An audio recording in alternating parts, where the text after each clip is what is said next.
Hello there, I'm Dr Cobalt Jackson, and after a brief legal snag in our otherwise blossoming friendship, Meghan and Harry Meghan Markle Windsor have returned to discuss issues as diverse as the release of upcoming books, continued media criticism, and Meghan's recent reaching of a milestone birthday. Meghan, Harry, welcome. Oh, it's great to be back here. It's great to be back. Oh, sorry about the litigation. No problem at all, Harry. Nothing like a refreshing trial to clear the foggy misunderstandings from the air. Very well said. And in the spirit of such de-smogification, I'd like to ask you about the release of your upcoming book, Harry, or series of books, we're led to believe. Is that correct? Well, there might be more than one. The book has been described by yourself, Harry, as a wholly truthful first-hand account of your life. You know, Harry hasn't really been capable up until this point, to really open up and talk truthfully about his life experiences, right? Is that something you've encouraged, Meghan? Oh, she's been a backbone of support.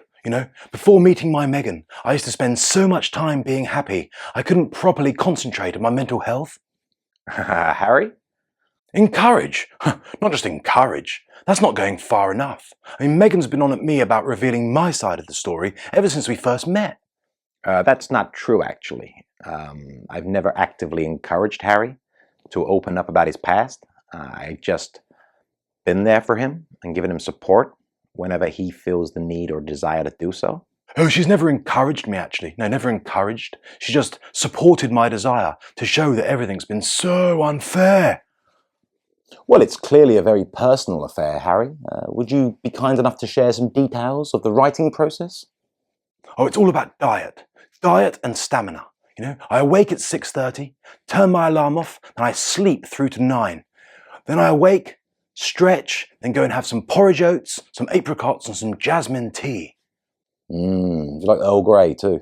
Love it. Anyway, after breakfast, I go and do a little bit of yoga. Meghan says my downward-facing dog looks like a poorly erected yurt. In such a sweet way. I have a muffin for 11s, then I hit the writing desk. Thinking cap on, focused eyes. We've hired someone to write the book. Oh no, I haven't been on active writing duties, but I do make an effort to sit next to him, and juggle or something while he's writing. How droll. Penguin, the publishing house, have billed the release as, and I quote, an intimate and heartfelt memoir from one of the most fascinating and influential global figures of our time. And you yourself, Harry, have said about the book, and I quote, I've worn many hats over the years, both literally and figuratively. And my hope is that in telling my story, the highs and lows, the mistakes, the lessons learned, I can help show that no matter where we come from, we have more in common than we think. But what about those who point out that you reside in an opulence far outside the grasp of those who you otherwise have so much in common with? Oh, it's because they're ignorant. Don't they even know I'm giving the proceeds to charity? Which is very noble, Harry. Although there have been no declarations as to where the $15 million plus advance is going. Oh, for Christ's sake, do you know how hard juggling is? That was the video. Please help the channel by liking, subscribing and sharing. And just to let you know, there are 2 links in the description box, one for Patreon and one for the new website, which I'm hoping will be up and running with some new videos exclusively for the website this time next week. Thanks.